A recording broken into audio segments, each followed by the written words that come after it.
Chapter discuss करेंगे आपके साथ केमिकल रिएक्शन एंड इक्वेशन। उससे पहले थोड़ा साइंस के बारे में समझ लेते हैं कि 10th में साइंस में क्या क्या पढ़ना है, क्या इस बार नहीं पढ़ना है, आपके सिलेबस में क्या चीज़ डिडक्ट हो गया है और क्या चीज़ हमें पढ़ना है। सो देखिए, साइंस इसको 3 पार्ट में डिवाइड किया गया है। फिजिक्स,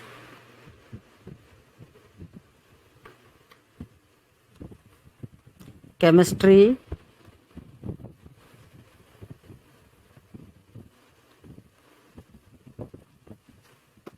और थर्ड पार्ट जो है आपका वो है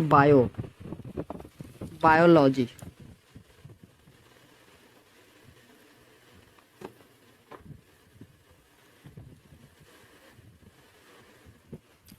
तो देखिए, फिजिक्स का जो आपका इस चैप्टर है, आपके क्लास 10th में जो फिजिक्स के चैप्टर्स हैं वो चैप्टर हैं। स्टार्टिंग करें तो यहाँ से स्टार्ट होता है आपका चैप्टर पहला, electricity, then magnetic effect of electric current, reflection of light. Reflection और रिफ्रैक्शन एक ही चीज़ है, एक में ही है। Human eyes and colourful world and source of energy, ये आपके फिजिक्स के चैप्टर हैं। केमिस्ट्री की बात करें तो केमिस्ट्री का जो आपका चैप्टर है वो है chemical reaction and equation, chapter number 1। Chapter number 2, acid, base and salt, metal and non metal, carbon and its compound, periodic classification of element. ये सारे केमिस्ट्री के चैप्टर हैं। और रेस्ट जो बचे वो सारे बायो के चैप्टर हैं, जैसे life process, control and coordination, how to organism reproduce, heredity and revolution, ये सारे। तो इसमें पढ़ना क्या क्या है इस बार, कौन कौन से चैप्टर कट गए हैं जो आपको नहीं पढ़ना है, वो चैप्टर नंबर 5 है।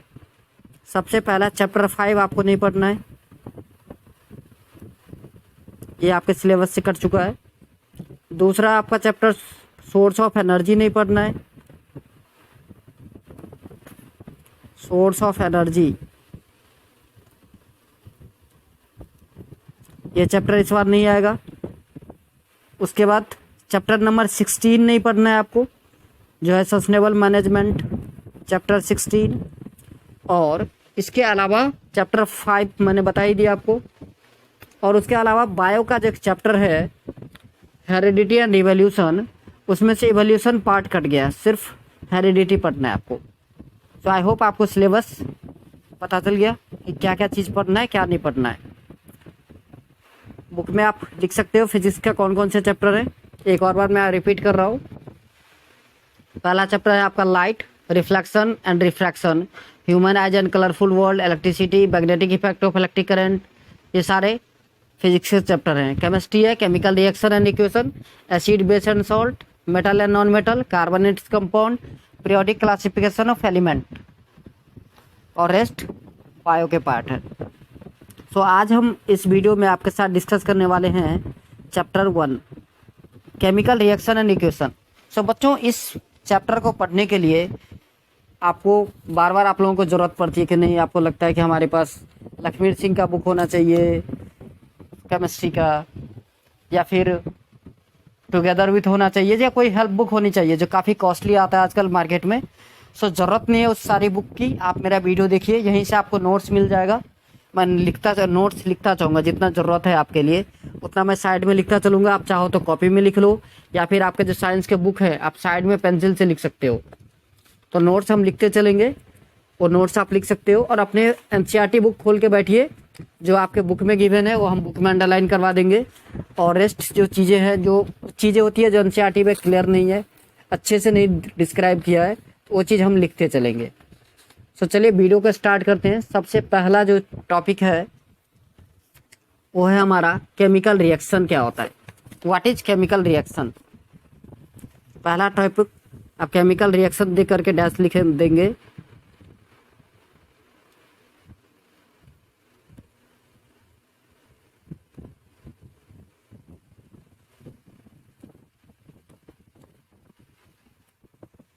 तो आप लिखोगे it is the process in which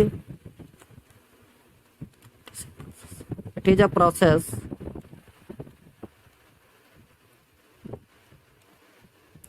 in which loose substance is formed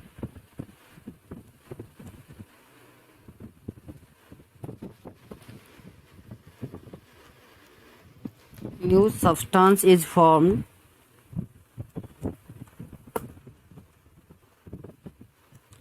having entirely different properties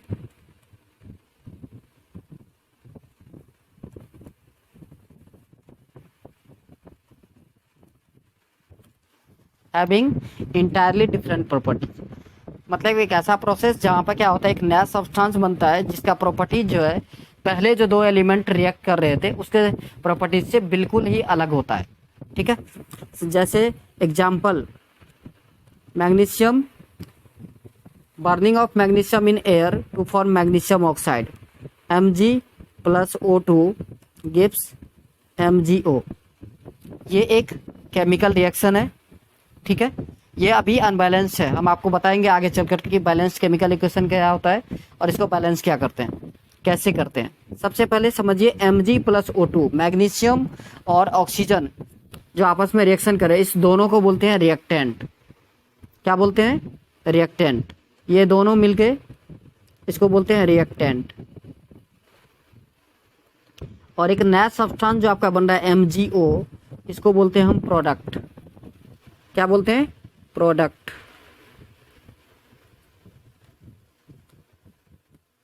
याद रहेगा। अगर आप रिएक्टेंट को डिफाइन करना चाहो तो the substance which take part in chemical reaction is called reactant.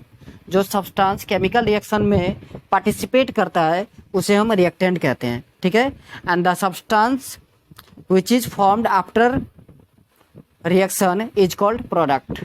ठीक है, जैसे यहाँ पर मैग्नीशियम ऑक्साइड बन रहा है। अब देखिए आपके डेली लाइफ से कुछ एग्जांपल्स, इस केमिकल रिएक्शन का कुछ एग्जांपल अगर आपको डेली लाइफ से मैं बताना चाहूँ तो वो होता है फॉर्मेशन ऑफ कर्ड, दही का जमना। डेली लाइफ एग्जांपल,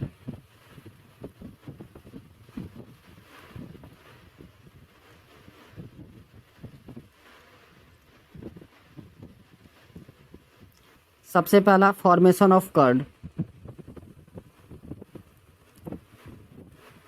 ये एक केमिकल रिएक्शन है। दूसरा आपके डेली लाइफ में जो आप देख पा रहे होंगे cooking of food.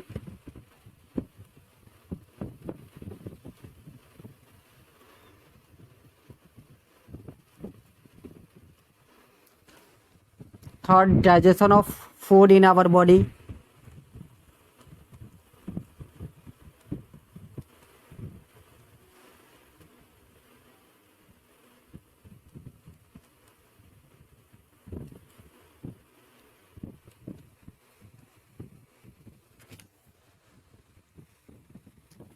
Process of respiration,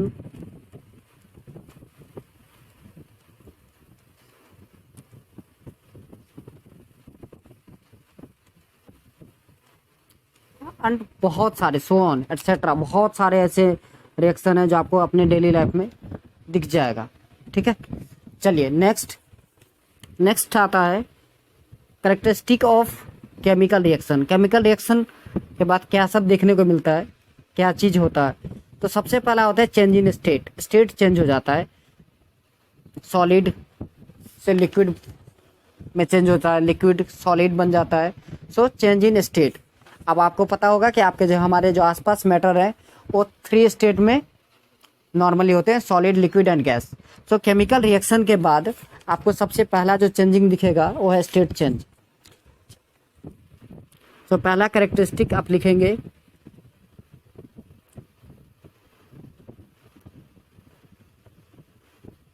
characteristic of chemical reaction. First point लिखना है आपका change in state. Second thing है change in colour.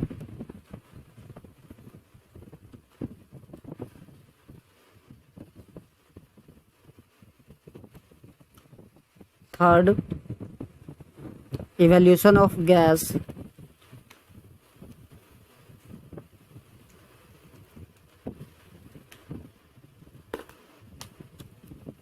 Fourth, change in temperature.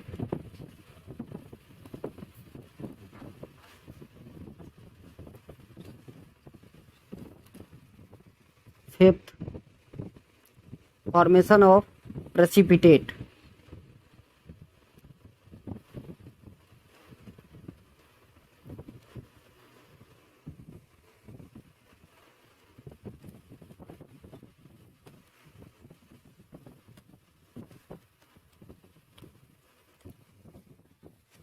तो ये सारे कैरेक्टरिस्टिक हैं किसके, chemical.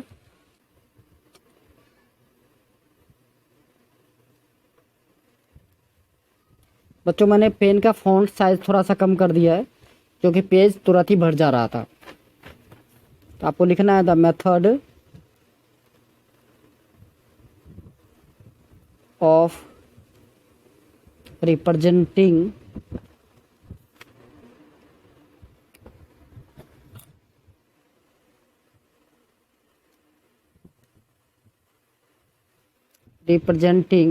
chemical reaction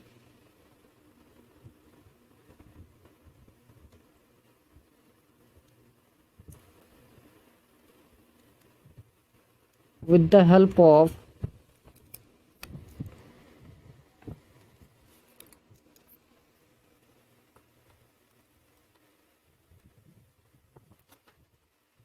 symbol and formula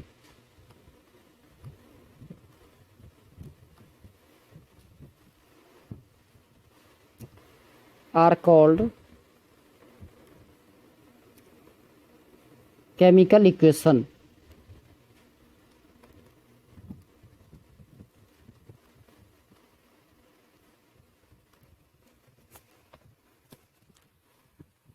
जैसे for example zinc react with sulphuric acid, तो जिंक का सिंबल क्या होता है, Zn। सल्फ्यूरिक एसिड इसका फॉर्मूला होता है H2SO4 गिव्स, आपका बनाता है प्रोडक्ट क्या आता है ZnSO4 plus H2। So zinc sulphate बनता है प्लस हाइड्रोजन गैस जो है रिलीज होती है। सो इस तरीके से ये जो रिप्रेजेंटेशन ऑफ देख रहे हैं इस केमिकल रिएक्शन का सिंबल और फॉर्मूले के हेल्प से, इसे ही हम बोलते हैं केमिकल इक्वेशन। समझ में आ रहा है। आप अपने एनसीईआरटी बुक में अगर अंडरलाइन करना चाहो तो चीज़ें आप यहाँ से अंडरलाइन कर सकते हैं। सबसे पहला देखिए मैंने जो आपको लिखवाया था चेंज इन स्टेट, ये रहा, change in colour, change in temperature and evolution of gas, ये यहाँ पर आप अंडरलाइन कर सकते हैं। केमिकल रिएक्शन के बारे में अगर आप अपने बुक से, एनसीईआरटी का बुक आपके पास है और उससे अंडरलाइन करना चाह रहे हैं तो आप यहाँ से कर सकते हैं। The substance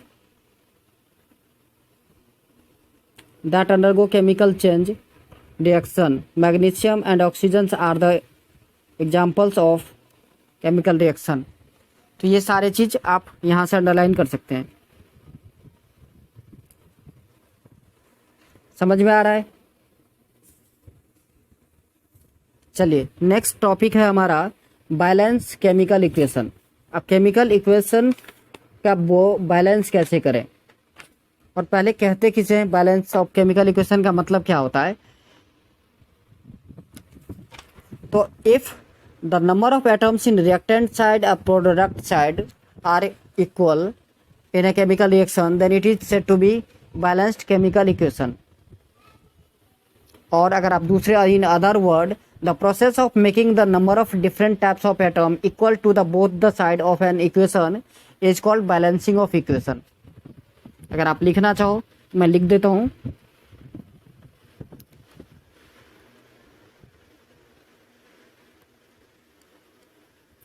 balancing of chemical equation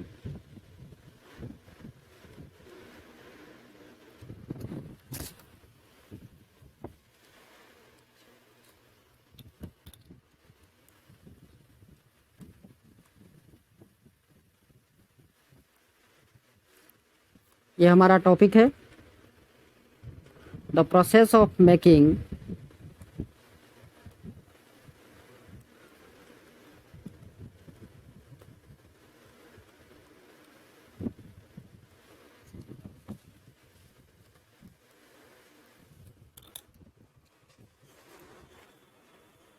the number of different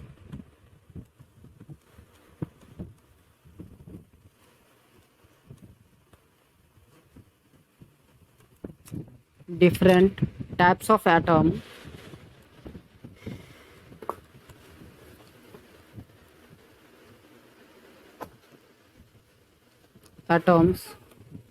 equal on both sides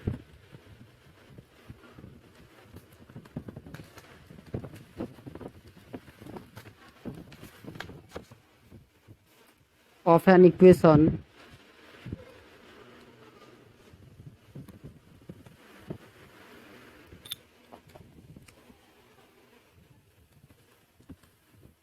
is called balancing of equation.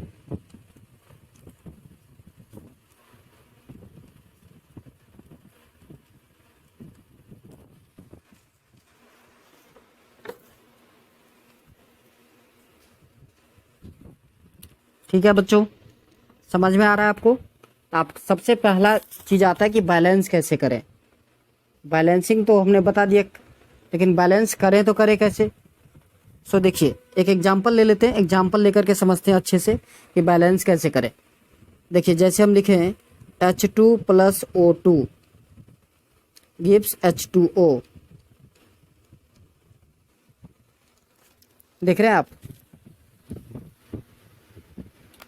H2 + O2।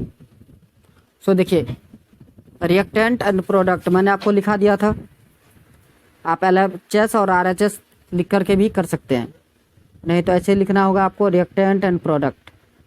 ठीक है। आप हाइड्रोजन एटम देखिए, पहले कौन कौन से एलिमेंट इसमें है, हाइड्रोजन है और ऑक्सीजन है। हाइड्रोजन का रिएक्टेंट साइड में देखिए कितने हैं, 2। प्रोडक्ट साइड में ये भी 2 है। रिएक्टेंट साइड में ऑक्सीजन कितने हैं, 2 एटम है, और प्रोडक्ट साइड में 1 है। ठीक है। सो हमें क्या करना है, ऑक्सीजन की बात करें तो रिएक्टेंट साइड में 2 है, जबकि प्रोडक्ट साइड में 1 है। तो हम क्या करेंगे, प्रोडक्ट में 2 से मल्टीप्लाई कर देंगे, मीन्स H2O को 2 से मल्टीप्लाई कर देना है। तो आपका रिएक्शन क्या बनेगा, H2 + O2 गिव्स 2H2O। अब देखिए अगेन, रिएक्टेंट साइड में आप आओगे तो हाइड्रोजन, रिएक्टेंट को मैं R और प्रोडक्ट को P लिख रहा हूँ। तो हाइड्रोजन का देखिए कितने हैं, रिएक्टेंट साइड में 2, लेकिन प्रोडक्ट साइड में देखिए कितने हो गए, 2 × 2 = 4। और यहाँ पर देखिए ऑक्सीजन का 2 और प्रोडक्ट साइड में भी 2। तो ऑक्सीजन तो आपका बैलेंस हो गया, लेकिन हाइड्रोजन अनबैलेंस हो गया।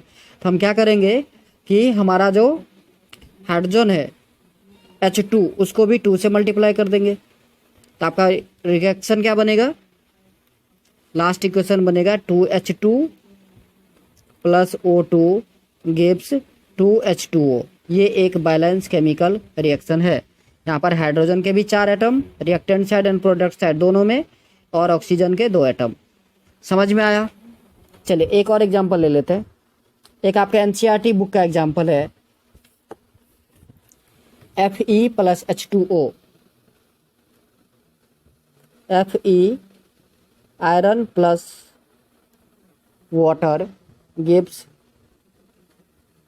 Fe3O4 + H2। सो देखिए, रिएक्टेंट प्रोडक्ट, रिएक्टेंट साइड में Fe के 1 एटम है, जबकि प्रोडक्ट साइड में देखिए 3 है। हाइड्रोजन रिएक्टेंट साइड में 2 है और प्रोडक्ट साइड में भी 2 है। ऑक्सीजन की बात करें तो देखिए, रिएक्टेंट साइड में 1 है और प्रोडक्ट साइड में कितने हैं, 4। सो सबसे पहले हम आयरन को पहले बैलेंस करेंगे। तो क्या करना पड़ेगा, हमें 3 से यहाँ मल्टीप्लाई करना पड़ेगा। तो 3 से मल्टीप्लाई कीजिए, 3Fe + H2O gives Fe3O4 plus H2। देखिए पहला जो हमारा स्टेप है वो मैंने क्या किया, आयरन को बैलेंस कर दिया, ठीक है। चलिए स्टेप टू में अब वापस ध्यान से देखिए। अब दूसरा जो है हमारा वो हाइड्रोजन ऑलरेडी बैलेंस है, तो ऑक्सीजन को बैलेंस कर लेते हैं। तो ऑक्सीजन को आप बैलेंस करोगे तो रिएक्टेंट साइड और ये है प्रोडक्ट साइड। तो रिएक्टेंट साइड में ऑक्सीजन देखिए कितने 1 है, कहाँ पर H2O में 1 है इन H2O, ठीक है। जबकि प्रोडक्ट साइड में कितने हैं, 4 है Fe3O4 में। तो हमें क्या करना पड़ेगा, 4 से मल्टीप्लाई करना पड़ेगा। समझ में आ रही है। तो H2O को आप 4 से मल्टीप्लाई करोगे तो ये रिएक्शन बनेगा 3Fe plus 4H2O gives Fe3O4 plus H2। अब देखिए, अब रिएक्टेंट साइड में आपका हाइड्रोजन कितने हो गए, आप कहोगे सर हाइड्रोजन 8 हो गए, ऑक्सीजन भी बैलेंस हो गया, आयरन भी बैलेंस हो गया। अब कौन अनबैलेंस हो गया, हाइड्रोजन कितने हो गए रिएक्टेंट साइड में, 8 हो गए। प्रोडक्ट साइड में कितने, 2 है। सो नेक्स्ट स्टेप में आप लिखेंगे ये रिएक्टेंट है आपका, ये प्रोडक्ट है। सो 8 एटम इन 4H2O और 2 एटम इन H2। सो क्या करना पड़ेगा, 2 को 4 से मल्टीप्लाई करना पड़ेगा हमें। समझ में आ रहा है। तो 8 हो जाएंगे, इसके भी 8, इसके भी 8 हो जाएंगे। तो आपका रिएक्शन बनेगा 3Fe plus 4H2O gives Fe3O4 plus 4H2। ये है आपका बैलेंस केमिकल रिएक्शन। समझ में आया बच्चों। सो हमें क्या करना है, एक एक एलिमेंट को दोनों तरफ बैलेंस करते चलना है।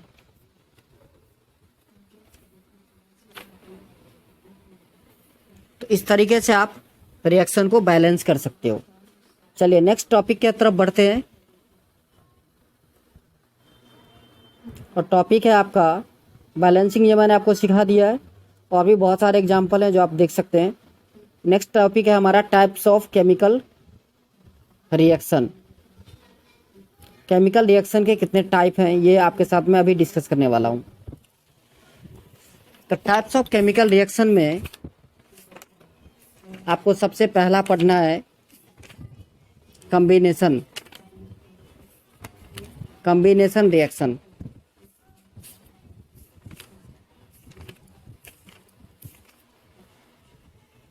दूसरा डिकम्पोजिशन रिएक्शन, तीसरा डिस्प्लेसमेंट, चौथा डबल डिस्प्लेसमेंट और पांचवा है oxidation and reduction reaction. Types of chemical reaction.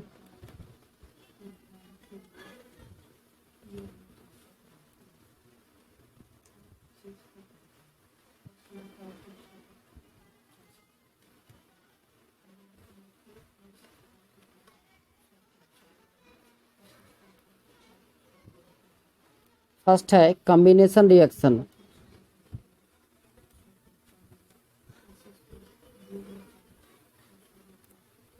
Second आपको पढ़ना है डिकम्पोजिशन रिएक्शन।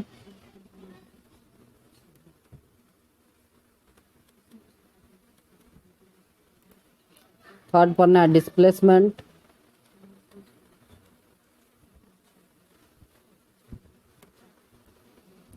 फोर्थ पढ़ना है आपको डबल डिस्प्लेसमेंट रिएक्शन।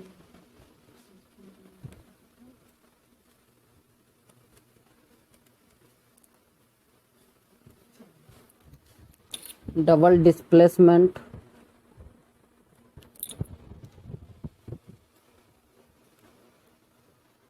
और फिफ्थ है ऑक्सीडेशन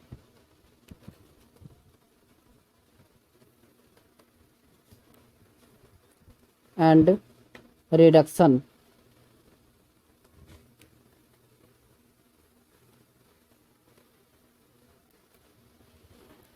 ये सारे टाइप्स ऑफ केमिकल रिएक्शन आपको पढ़ने हैं। तो चलिए सबसे पहला हम पढ़ते हैं केमिकल कॉम्बिनेशन रिएक्शन।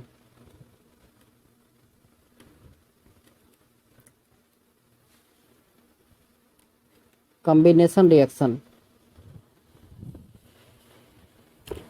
इसका डिफिनीशन अगर आप लिखना चाहो तो लिख सकते हो, those reaction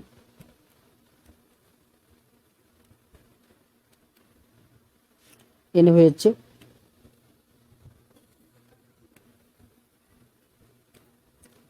two or more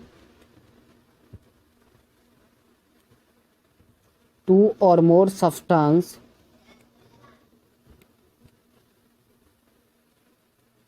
combined to form a single product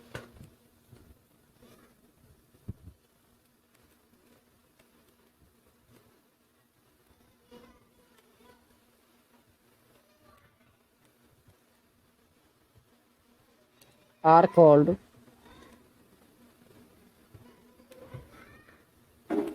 combination reaction।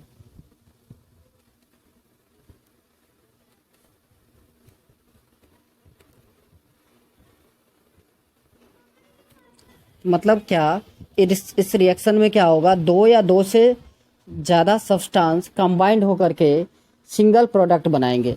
जैसे कि मैं पहले आपको एग्जांपल दिया था 2Mg प्लस O2 2MgO। अभी जस्ट मैंने बैलेंस किया है, 2H2 plus O2 gives 2H2O। These all are the example of combination reaction।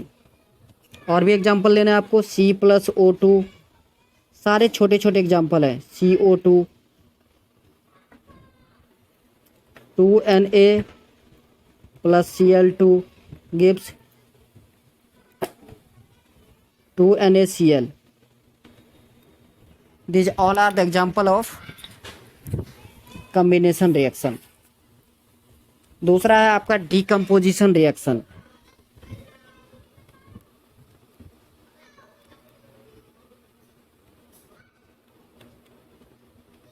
Decomposition reaction, those reactions in which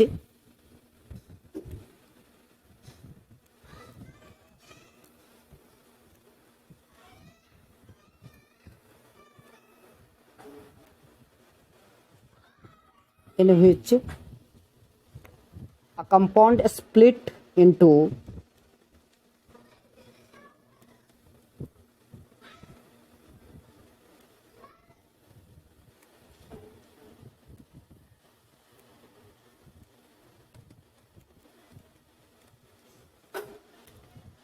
two or more simpler substance, two or more simpler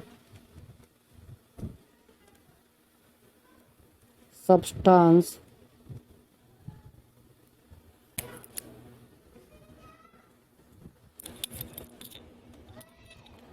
are called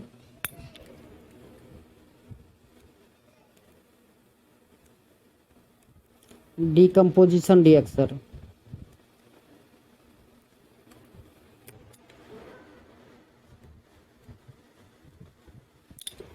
decomposition reaction, for example CaCO3 calcium carbonate को जब आप heat करोगे तो ये break होता आता है, split होके बनाता है CaO calcium oxide plus CO2 carbon dioxide gas. दूसरा एग्जांपल है आपका 2FeSO4 फेरस सल्फेट को जब आप हीट करोगे तो ये डिकम्पोज होके बनाता है Fe2O3 ferric oxide plus SO2 sulphur dioxide plus SO3 sulphur trioxide. तो यहाँ पर देख रहे हो एक कंपाउंड जो है फेरस सल्फेट ब्रेक डाउन होने के बाद स्प्लिट होके 3 न्यू प्रोडक्ट बनाता है, डिकम्पोज होके 3 प्रोडक्ट आपको दिखने को मिलेगा, Fe2O3 plus SO2 plus SO3। ऐसे ही ढेर सारे एग्जाम्पल्स मिल जाएंगे आपको। जैसे आपका ऑक्सीजन है और हाइड्रोजन, ये दोनों मिलके क्या बनाता है, water, H2O। So H2O to H2O। अब यहाँ अगर हम इलेक्ट्रिसिटी पास करवाएं, इलेक्ट्रिसिटी, तो ये ब्रेक होकर के हाइड्रोजन और ऑक्सीजन में ब्रेक हो जाता है। सो 2H2 प्लस O2। समझ में आ रहा है? तो ये सारे एग्जाम्पल्स हैं डिकम्पोजिशन रिएक्शन के। उसके बाद है आपका डिस्प्लेसमेंट रिएक्शन।